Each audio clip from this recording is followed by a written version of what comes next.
আমাদের বাংলাদেশে দেখা যায় কেউ কোটা বিরোধী আন্দোলন করছেন, কেউ কোটার পক্ষে আন্দোলন করছেন। আপনার কাছে স্পষ্টভাবে জানতে চাই, ইসলামে কোটা সিস্টেম এটা অনুমোদন করে কিনা। ঢাকা বিশ্ববিদ্যালয়ের একজন স্টুডেন্ট জানতে চেয়েছেন যে ইসলামে কোটা অনুমোদন করে কিনা। দেখেন, যদি সরাসরি বলেন যে কোটা এই শব্দটা ইসলামে আছে কিনা কোরআন হাদিসের মধ্যে, তো কোটা তো আসলে ইসলাম শরিয়ায় এইভাবে ডিরেক্ট নাই। তবে সিস্টেমটার কথা, কর্মক্ষেত্রে প্রায়োরিটি কে পাবে, কাকে নিয়োগ দেওয়া হবে, কাকে চাকরি দেওয়া হবে, কাকে নির্বাচন করা হবে, এগুলো তো শরীয়তে আছে। একটা মূলনীতি আপনাদেরকে মনে রাখতে হবে। ধরেন, সাহাবী রিদওয়ানুল্লাহি আনহুম আজমাইন যখন একটা অঞ্চল জয় করেছে, জয় করার পরে এখানে যে গনিমতের মালগুলো অর্জিত হয়েছে, সেই গনিমতের মালগুলো সাহাবীদের মধ্যে বন্টন করা হয়েছে।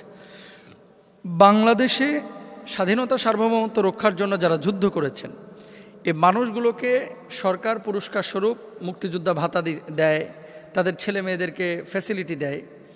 সরাসরি এটাকে হারাম বলার কোনো সুযোগ নাই, কারণ সার্বভৌমত্ব রক্ষার জন্য যারা নিজেদের জীবনকে বিতরণ করেছে, বিলিয়ে দিয়েছে, এই মানুষগুলোকে পুরস্কার স্বরূপ অন্য মানুষকে উৎসাহিত করার জন্য এটা রাষ্ট্রনায়ক করতে পারে। এখানে শরীয়তে কোনো ঝামেলা নাই।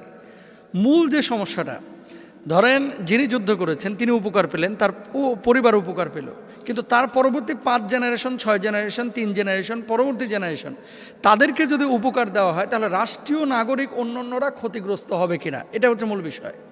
এই জন্য কেউ আন্দোলন করতেছে পক্ষে, কেউ আন্দোলন করতেছে বিপক্ষে, তাই না? যে নাতিপুতি এরা এই অধিকার পাবে কিনা। তো এটা বিচারাধীন একটি বিষয়, সেটা রাষ্ট্র সিদ্ধান্ত নেবে। আমরা যে বিষয়টি বলতে চাচ্ছি, হকুল ইবাদ বলে ইসলামে শরিয়া একটি বিষয় রয়েছে, যে কিছু জিনিস আছে মানুষের হকের সাথে সম্পৃক্ত। ধরেন, একটা ছেলে অনার্স মাস্টার্সের সময় 5 বছর 6 বছর মোটো পড়াশোনা করলো না, খালি ঘোরাফেরা করলো, কিন্তু বাপ ছিল একটা কর্মকর্তা, বাপ ছিলেন একজন যোদ্ধা, মোটেও পড়াশোনা করে নাই, টাইনিয়া টুনিয়া কোনোভাবে পাশ করছে। এখন সে পরীক্ষা দিল, টেনে টেনে সেখানেও পরীক্ষা পাশ করলো। আর আরেকজন যিনি মেধাবী, উনি ফার্স্ট বয়, উনি সেকেন্ড বয়, উনি দেখা যাচ্ছে 100-র মধ্যে 96 পাইছে, আর ওই যে টেনে টুনে যে পাশ করছে ও পাইছে 33। তাহলে কি, কোটার আলোকে এই ছেলেটা যে 33 পেয়েছে, ওই 96 পাওয়া ছেলেকে টপকে গিয়ে সে চাকরি নিচ্ছে।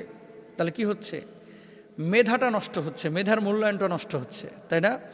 তো ক্ষেত্র বিশেষে এই সমস্ত জায়গা, যেই জায়গাগুলোতে অযোগ্য লোককে নিয়োগ দিলে রাষ্ট্র হুমকির মধ্যে পড়বে, দিন হুমকির মধ্যে পড়বে, পুরো সোসাইটি হুমকির মধ্যে পড়বে, এই সমস্ত জায়গাগুলোতে এগুলো বিবেচনা করা উচিত। এবং ইসলাম এগুলোকে নিরুৎসাহিত করে, এটাকে অনুমোদন করে না। ইসলাম কি বলছে, যেই মানুষের যেই যোগ্যতা, তাকে সে অনুপাতে মূল্যায়ন করতে বলা হয়েছে। ধরেন, একজন কোরআন তেলাওয়াত একেবারে মিশরি কারীদের মতো পারে, সৌদি আরবের কারীদের মতো পারে, আর আরেকজন কোরআন তেলাওয়াত করে কিভাবে, চাঁদপুর, কুমিল্লা, রাজশাহী, নোয়াখালী, কুড়িগ্রাম, এই গ্রাম অঞ্চলে একজন মুরব্বীর মতো ভাঙাচুরা পড়া, ঠিক মতো পড়তেই পারে না, তেলাওয়াত করতে পারে না। তা আপনাকে যখন ইমামতির ইন্টারভিউ নেবেন, নিশ্চয়ই ওই গ্রাম্য লোককে নেবেন না, নেবেন যিনি মিশরের মতো তেলাওয়াত পড়ে, যিনি সৌদি আরবের হাফেজদের মতো তেলাওয়াত করতে পারে। আপনি তো তাদেরকে মূল্যায়ন করবেন, এটাই হচ্ছে স্বাভাবিক।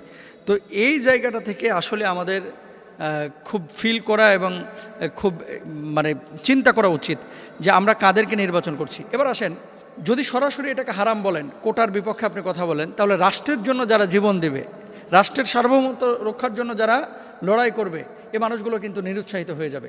তাই যোগ্যতা অনুসারে মানুষকে বিবেচনা করা উচিত। যারা আন্দোলন করছেন এবং যারা পক্ষে বিপক্ষে অবস্থান নিয়েছেন, নিট অ্যান্ড ক্লিন একটা টেন্ডেন্সি আমাদের ভিতরে কাজ করা নিয়ে আসা উচিত, যে কোটি কোটি জনসংখ্যার দেশ হচ্ছে এই বাংলাদেশ। আমি কোটার কারণে, প্রতিবন্ধীকে আপনি যদি সুযোগ না দেন, এই মানুষগুলো কিভাবে এগিয়ে যাবে?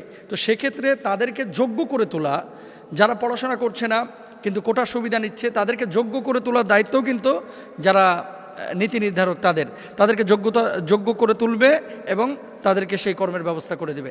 তো কোটাকে সরাসরি নেগলেক্ট করা এটা উচিত না। আবার কোটার মধ্যে থেকে পড়াশোনা বর্জন করে অযোগ্য হয়ে আপনার ফ্যাসিলিটি নেওয়া, এটাও কিন্তু উচিত না, কারণ এখানে একটা হকুল ইবাদের বিষয় রয়েছে।